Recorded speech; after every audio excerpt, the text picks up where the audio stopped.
What Iran has basically shown by attacking these Gulf state countries is like, yo, the U.S. can't save you, and they care about the more than you, okay? So this is what I'm trying to explain to you guys. Like, the Iranians are perfectly executing asymmetric warfare. This is not about beating the United States. This is about creating an enormous amount of pressure economically on everyone so that they have to go to Trump and say, you guys got to stop this war. This is asymmetric warfare.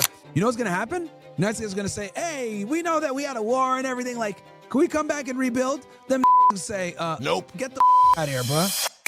Okay, I'm thinking if I should drop this bomb right now. Yo, 20% of the world's gas is cooked.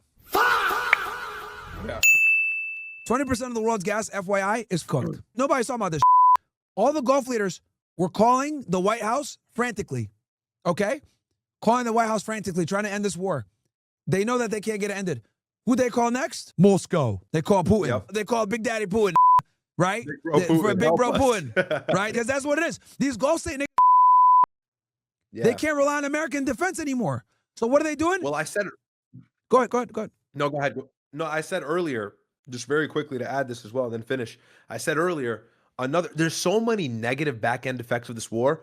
One of the shadow effects that no one's talking about, after this is concluded, whether it's tomorrow or in the next few years, these Gulf nations, that their main source of economic freedom and power, by the way, is oil. Once they see the United States as such a liability and their assets in their country such a bro, you don't think they're going to lean more towards these powers in the East like China and Russia? You're sadly mistaken. See, this is going to destroy our credibility with these Gulf countries. Go ahead. Yeah, this is why me and my brother are the best at this. I told y'all this. I'm going to say it again. Nobody comes close when it comes to geopolitical analysis in this region. I'm saying it right now, bro. We are the best. So Qatar, right? Qatar Energy, LNG. You guys got to know, the Gulf states, all of their money comes from energy, whether it's oil, gas, etc. Qatar is a very rich country. They rely upon us for their defense, okay? What Iran has basically shown by attacking these Gulf state countries is like, yo, the U.S. can't save you, and they care about the more than you, okay? That's what Iran's been proving. They're hitting them with drones. They're hitting them with missiles. They're destroying a lot of their infrastructure. And you guys got to remember, some dumb on Twitter said, well, Qatar and Bahrain, all these different countries, they've knocked down like 90% of the Iranian missiles or in the drones. Are you stupid? That doesn't matter. They only need a little bit to get through. Do you realize that one successful drone attack is setting your gas prices up? Do they not know that just like one successful missile hitting a strategic location is going to cook everything? Like, guys, these energy locations are not designed for war. One drone knocks one pipe, cooked, wrap. They're stopping production for weeks, okay? So, Qatar Energy, LNG, something like 20% of the world's natural gas comes from these guys, okay? Here's the problem. They've stopped production. Why is this an issue? As you guys know, Europe has beef with Russia. What's the next country that could provide this level of gas quickly through pipelines? Moscow, my friends. But here's the problem. The European Union has been sanctioned out of Russia. They can't go ahead and buy that gas. So now Europe's in a weird spot because you either A, lift the sanctions, do business with Moscow as they're bombing the out of Ukraine, who you vowed to defend, right? Or you're not going to have your energy for next winter and y'all are cooked. So it's like, what are you going to do? True. What are you going to do? True. So this is what I'm trying to explain to you guys. Like, the Iranians are perfectly executing asymmetric warfare. This is not about beating the United States. This is about creating an enormous amount of pressure economically on everyone so that they have to go to Trump and say, you guys got to stop this war. This is asymmetric warfare. And I'll tell y'all, dumb Sean Hannity ain't going to tell you all about this. Dumb CNN ain't going to tell you about this. They're not going to talk about any of this stuff because this is where the pain is going to start coming. Now, Europe's got to bend the knee to get in good graces with Russia again. Okay? And they might not do it. We're talking about energy prices going up another 50% because, guys, keep in mind, Qatar was supposed to handle all that business. The sanctions that they built in the European Union against Russia were all on the foundation of Qatari gas. Okay? They were basing everything, hedging all their bets on, we have an alternative here. Well, that alternative is now cooked. So the Iranians are helping the Russians. The Gulf states are losing their minds, and this is going to create an enormous amount of pressure. Because I know some of you guys are saying, well, I don't give a about Europe, Myron. I don't give a about Germany. What? I don't care. Well, here's the thing. These guys are NATO partners. We work with them. They're going to put an enormous amount of political pressure on the United States. If Trump says, well, I'm not going to bend or fold, okay, we're not going to do trade with you no more on XYZ. Who's going to feel it? We are. right? Markets start to go crazy. Gold price go up, gas price goes up. And at some point, you're going to feel it, right? So war never benefits anybody, bro. Okay? And this is what the Iranians planned. This is what the Iranians had in mind. They warned us. They said, if you attack us, we are going to conduct asymmetric warfare. And this is what they're doing. They're going to attack strategic locations all across the Middle East like they've been doing. They've gotten these military bases pretty much out of here. They hit a Saudi oil refinery, the biggest one in the country. So they're saying that the might have done that. The Iranian media said that the Israelis might have done it as a false flag. But either way. Yeah, I said that earlier. That's what Tucker Carlson was referring to as well. And as well as Qatar. They said that there were some explosions in Qatar that could have been done by the Mossad. But regardless, even if it doesn't matter. It's the via economic, from Iran. Yeah, whether it's Iran, it doesn't matter because the economic effect is going to be felt. So it's catastrophic economically. So this is what you guys need to keep in mind when we're talking about this war. This isn't just about destroying Iran's infrastructure, whatever. That's not what matters, bro. These guys are going to hit us where it hurts economically. They're going to make the people suffer. They know they can't beat the United States militarily, and even Israel. They know they can't. But what they can do is create a lot of pain where there's an enormous amount of international pressure on our allies to make the United States stop the war. And then Iran's going to hold the cards. Larry Johnson was talking about this earlier today from the CIA. Now the Iran can say, all right, okay, you want us to stop bombing these fields? Cool. You need to lift the sanctions. Yeah. That's why I said diplomacy is a lot less likely. And if it is, they're going to come with some stipulations that are really difficult for the United States to accept. And something else as well. Where is China in all of this? Or actually, before I even get into China, to vindicate what you were saying, I don't know if you saw yesterday, a Saudi official had said that the United States betrayed Saudi Arabia by moving their air defense from Saudi Arabia and prioritizing Israel.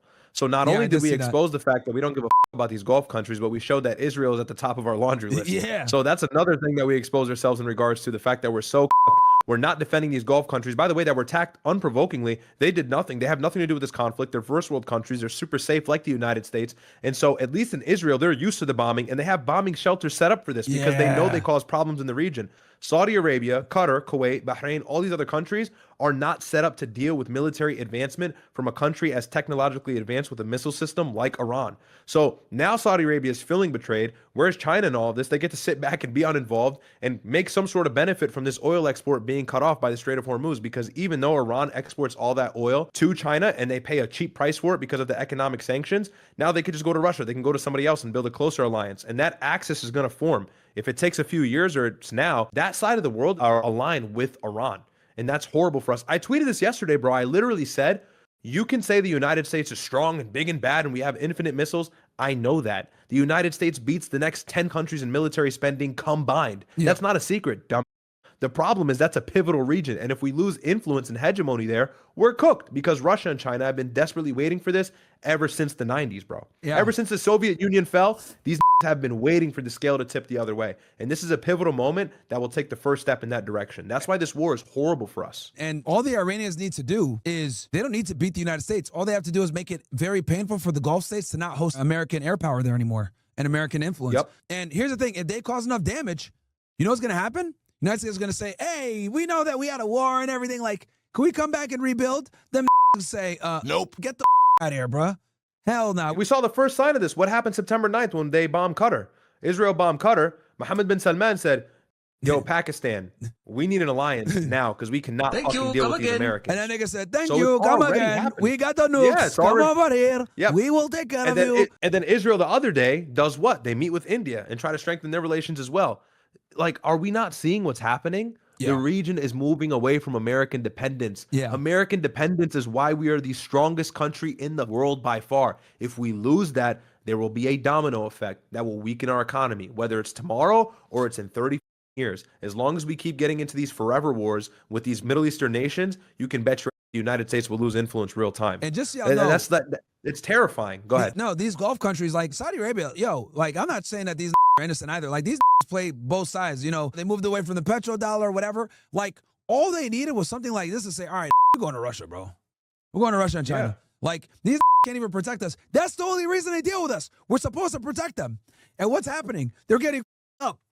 They're getting up. So I'm looking at it like, okay, when this is all said and done, they might not let us have a base there anymore. They're going to be like, yo, y'all causing problems, bro. Like, we'd rather have a Chinese base over here. At least the Chinese are going to build infrastructure, and they're not going to get into wars. And we can do trade with them. Like, all upside. Chinese don't get into wars. We'll get the same firepower without the issues.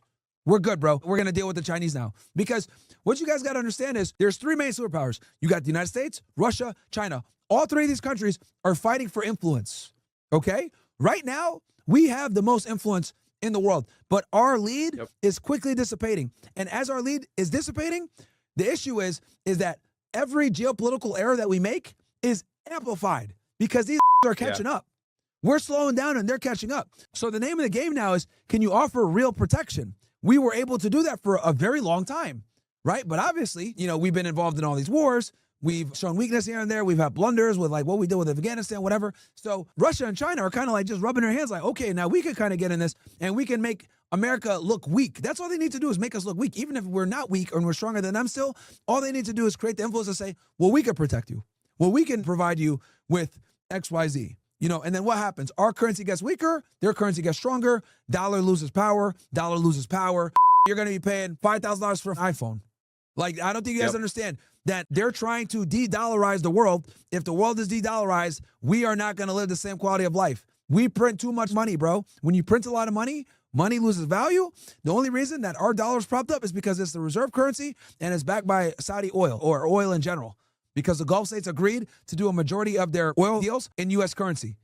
That is what props us up, guys. The military, the U.S. dollar, the petrodollar, right? Reserve currency status, petrodollar. And then the last thing that props us up is SWIFT. And SWIFT is also becoming undermined. The Russians have proven that you don't need to be on SWIFT to make money and become a strong economy. They found ways around it. The Iranians also found ways around it. China coming out with different ways to send money that where you don't have to touch the American international system with SWIFT.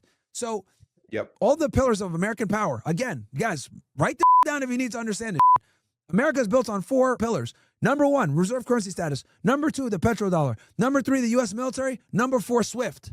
Okay? If any of these 4 erode or are gone, it's going to significantly hurt our ability to stay the world superpower. We are now in a multipolar world. Go ahead, bro. No, absolutely. And they all tie in, by the way. If we lose the currency status, then we can't outspend all these other countries on military spending. The only reason we military spend so much is because, of course, we're very worried about security and influence, but we won't have that same leverage if our currency and our reserve, our petrodollar, loses its influence. And another thing that's important too is, I said this in a previous stream, the world is starting to slowly but surely sift away from oil, any type of oil, regardless of what it is. And so you'll notice a lot of these countries like Sudan, like Libya, and other countries in North Africa have a ton of natural resources like gold, silver, all these other lithium, all this that's made for batteries and stuff, and these electric cars are on the rise. You'll notice, and you saw a sign of this, I believe it was in 2019, if I'm not mistaken, Russia borrowed a ton of gold from Sudan to combat the economic sanctions that the United States and the world has been placing on them. You're going to see other countries start to move in this direction. So not only are we losing our influence in the Middle East, but other countries are starting to realize that there's a way to undermine the United States. It's by capitalizing off of these rare earths. So if that's the case, that's fine. I'm not saying the United States is going to lose influence just because of that. But if we go to a war in the Middle East for no reason, a war that's going to hurt our influence there, like my brother said, it's going to accelerate that process drastically. So that's another thing to pay attention to. As time progresses, the world is making different things a priority. And the different priorities that the world uses or makes a priority, the United States has to be ahead of that curve and find a way to capitalize on it. If we're so worried and occupied about helping Israel and defending Israel, well, then it's not going to do much. And regime change in Venezuela gives us a little bit of an oil boost, but again, that's not going to give us a long-term answer for a long-term problem. Rather, that's a short-term fix for a long-term issue, and we exposed how weak our petrodollar was by doing regime change. Not that I'm against it because I like Nicolas Maduro. I could care less. I actually thought it was an aura move by Trump, but again, it plays into the whole currency thing that kind of hurts our image and our moral high ground that we've been using against Russia strategically, by the way, to place sanctions on them. Yep. So anyway, now you guys kind of know we're giving you guys information through a fire hose. I really feel bad because like we're probably Googling like what the is going on, and we're getting information overload. But yeah, guys, this is what the is going on, bro, in the world. Like, this is very serious. A lot of people sit there and say, like, politics is jester. No, bro, you're a jester if you don't follow this because you're going to look like a jester when you're losing your mind. Your jimmies are Russell when your gas prices are triple. Bro, what's a barrel of oil right now, nigga? Let's look. Hold on. Let's look at gold. You know, when gold prices go up, that's not a good. Yeah, bro. Oh, man. Okay. It's gone up. Yep. It's gone up. Okay, let's look at a barrel of oil right now.